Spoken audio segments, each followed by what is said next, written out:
ہم دھرم کو استعمال کرتے ہیں اپنی طاقت کے لیے. میں تو وجہ کیا ہے؟ آج مسلمانوں کی سنکھیا 22 کروڑ سے کم نہیں ہوگی، مگر پیچھے کیوں ہے؟ کیونکہ تعلیم سے محروم، اور کسی نے اس کی طرف سوچا نہیں. جو اللہ کو ماننے والا ہے یا گرو کو ماننے والا ہے اور سچ مچ اس میں وہ جذبہ ہے، وہ کسی سے ڈرتا نہیں ہے. مگر میں وہ جذبہ نہیں ہے. میں مسلمان ہوں، نام کا مسلمان ہوں، عمل کا مسلمان نہیں ہوں. اگر میں عمل کا مسلمان ہوتا میں ڈرتا نہیں. حق امن سیمینار جو 350ویں سال گرو تیغ بہادر جی کے اوسر پر منایا گیا انڈیا اسلامک کلچر سینٹر میں، کیا کچھ کہا فاروق عبداللہ نے؟ آئیے جاننے کی کوشش کرتے ہیں.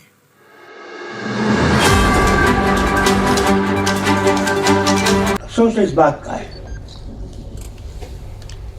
کہ بھارت بدل گیا ہے، کہ آپ کو تسلیم کرنا پڑے گا. یہاں پہ وہ طاقت آ گئی ہے جو انسانیت پہ قائم نہیں ہے، تو یہ سمجھتی ہے کہ جو چاہیں گے وہی ہوگا، وہ صحیح ہو غلط ہو. اور اکثر اتنے کمزور ہیں بھارتی کہ ان کی آواز ہی نہیں نکلتی، اور وہ چلا رہے ہیں اپنا کاروبار. جب تک ہم لوگ جس طرح سے ہم نے انگریزوں کے خلاف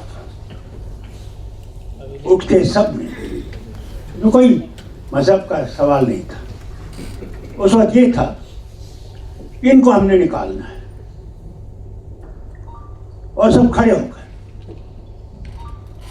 یہ نہیں کہ سب تھے، انگریزوں کے بھی بڑے مہربان تھے. یہ کہتے تھے انگریزوں کو جانا نہیں چاہیے. جو آج کتنا بھی شور کریں کہ ہم لوگ تو آزادی میں آپ کے ساتھ تھے، کبھی آزادی میں آپ کے ساتھ نہیں تھے. وہ انگریزوں کے پلوے تھے اور چاہتے ہی تھے کہ انگریز رہیں. ایسے ایک صاحب نے یہاں پہ کشمیر کے سکھوں کے بارے میں کہا. میں وزیر اعلیٰ تھا، ان کی سنکھیا اتنا نہیں تھی کہ الیکشن جیت سکتے. ہم نے الیکشن میں ایک صاحب کو کھڑا کر دیا، اور یقین کریں گے آپ کہ 3:30 بجے جبکہ وہ بند ہونا چاہیے فارم بھرنا، 5 منٹ پہلے ایک جماعت نے سردار صاحب کو کھڑا کر دیا، سردار کے ہی خلاف. وہ صرف 5,000 ووٹ آئے اس کے، اس دوسرے کے 28,000 ووٹ آئے. مگر چند وہ جو ووٹ وہ لے گیا تھا اس سے یہ ہار گیا. مگر میں نے سمجھا کہ اگر ان سرداروں سے انصاف کرنا ہے تو ایک آدمی ہم نے چننا ہے اور اس کو ہم نے منتری بنانا ہے کہ ان کی مشکلات کو دیکھ سکے.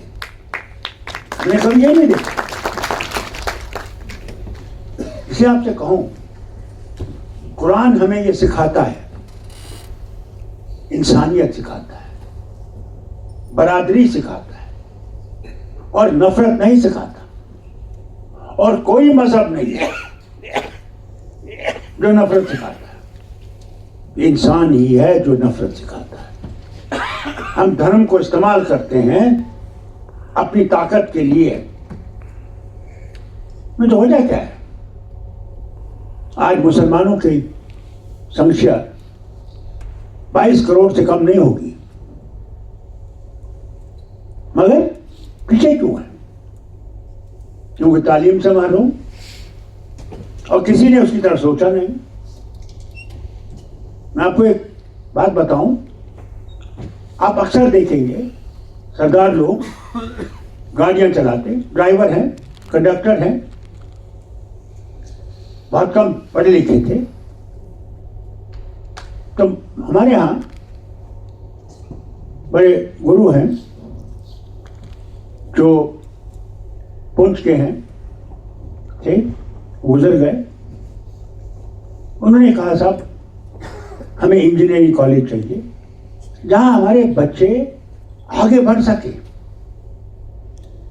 کہ وہ کچھ کر سکے. تو میں نے کہا بالکل آپ لیجیے انجینئرنگ کالج دیجیے درخواست. میں دلی آیا اور دہلی میں آپ حیران ہوں گے مرلی منوہر جوشی جی وزیر تھے اس منترالے کے. میں ان کے پاس گیا, میں نے ان سے کہا یہ ہمیں انجینئرنگ کالج چاہیے, یہ آپ کو شروع کرنا پڑے گا. تو ان کے جو سیکرٹری تھے انہوں نے آنٹ شانٹ یہاں کی وہاں کی ادھر کی ادھر کی بات کی. وہ دوسرے دھرم سے تعلق رکھتے تھے, اسی کے دھرم سے تعلق رکھتے جو مرلی منوہر جوشی کا تھا, مگر کشمیر سے تھے. انہوں نے بڑے ارجن ڈالے. نفرتوں سے بھرا ہوا ہے اور ڈر ہر طرف ہے. جو اللہ کو ماننے والا ہے یا گرو کو ماننے والا ہے اور سچ مچ اس میں وہ جذبہ ہے وہ کسی سے ڈرتا نہیں ہے. مگر میں وہ جذبہ نہیں ہے. میں مسلمان ہوں, نام کا مسلمان ہوں, عمل کا مسلمان نہیں ہوں. اگر میں عمل کا مسلمان ہوتا میں ڈرتا نہیں. میں نے کئی بار, کیونکہ یہاں بہت عالم بیٹھے ہیں, میں ان سے کہنا چاہتا ہوں, میں نے سوچا کہ جمعہ کے دن خطبہ ہوتا ہے, اس کے 2 حصے ہوتے ہیں. پہلا حصہ اس میں لوگوں کو سمجھاتا ہے. سعودی عربیہ میں تو وہ راجے بادشاہ کی طرف سے آتا ہے اور اس بتایا جاتا ہے. مگر یہاں پہ یہ قرآن کی کچھ آیتیں جو ہیں وہ بیان کرتے ہیں. میں نے کئی بار کہا ان سے کہ خدا کے واسطے قرآن عربی میں ہے اور عربی ہماری زبان نہیں ہے, تو ہم اپنی زبان میں جو پہلا حصہ خطبے کا ہے وہ کیوں نہیں لوگوں کو سمجھاتے ہیں. کیونکہ ہمارے جو مولوی ہیں وہ خود یہ نہیں جانتے کہ وہ بولیں گے کیا. ایمانداری سے آپ سے کہتا ہوں, وہ چند آیتیں جانتے ہیں, ان سے وہ نماز پڑھا لیتے ہیں, اللہ اللہ خیر صلاح. جب تک ہم لوگ قرآن کو پہچاننے کی کوشش نہیں کریں گے, اس کو سمجھانے کی کوشش نہیں کریں گے اپنے بچوں کو, یہ کبھی مت سمجھیے گا کہ وہ انسان بنیں گے. وہ انسان نہیں بنے. ہم نے اس کو اوپر رکھ رہا گھر کے اندر, قرآن ہے, جہاں نماز ہے وہاں رکھا ہے. کتنے ہم تو ہمیں نماز پڑھتے ہیں, تہجد کی بات چھوڑ دیجیے, کتنے ہیں, اور پھر ہم کہتے ہیں مسلمان. میں نے ایک ہی دھرم دیکھا, وہ یہ مارشل ریس سکھوں کی ہے. میں نے مسلمانوں کو بھیک مانگتے دیکھا ہے, ہندوؤں کو بھیک مانگتے دیکھا ہے, مگر سردار کو کبھی میں نے بھیک مانگتے نہیں. ایمانداری سے آپ سے کہتا ہوں یہ ہے یہ دھرم. کبھی بھی نے سرکاری زمین پہ گردوارہ نہیں بنایا, مگر آپ دیکھیں گے مسلمانوں کی مسجدیں سرکاری زمین پہ تھی, ہندوؤں کے مندر سرکاری زمین پہ بن رہے ہیں. اور جب ہے یہ کہ وہ نماز جائز نہیں ہے جو تم نے اپنی طرف سے نہیں بنائی ہے اور اپنی زمین نہیں ہے. یہاں تک کہ آپ کی قبر میں جہاں جانا ہے وہ بھی آپ نے خود خریدنی ہے زمین. بھیا اگر سچ مچ ہم نے اتحاد اور اتفاق کرنا ہے, پہلے ہم اپنے آپ کو ٹھیک کریں. کون سا اتحاد اور اتفاق کریں گے آپ؟ یہی سب سے بڑی مشکل تو یہ ہے ہم میں, کہ جو خود اپنا مذہب نہیں جانے گا وہ دوسرے کا مذہب کیا جاننے کی کوشش کرے گا. یہ ضرور ہے کعبہ ہماری سمت ہے, یہاں کی طرف ہم نماز پڑھتے ہیں, مگر میں ان میں سے ہوں جس کو اللہ نے توفیق دی کہ کعبے کے اندر گھسا. انہی ہاتھوں سے میں نے کعبے کی دیواروں کو دھویا اور چاروں طرف 2 رکعت پڑھے, مگر اللہ وہاں نہیں تھا, اللہ میرے اندر تھا, اور اس اللہ کو میں پہچانتا نہیں تھا.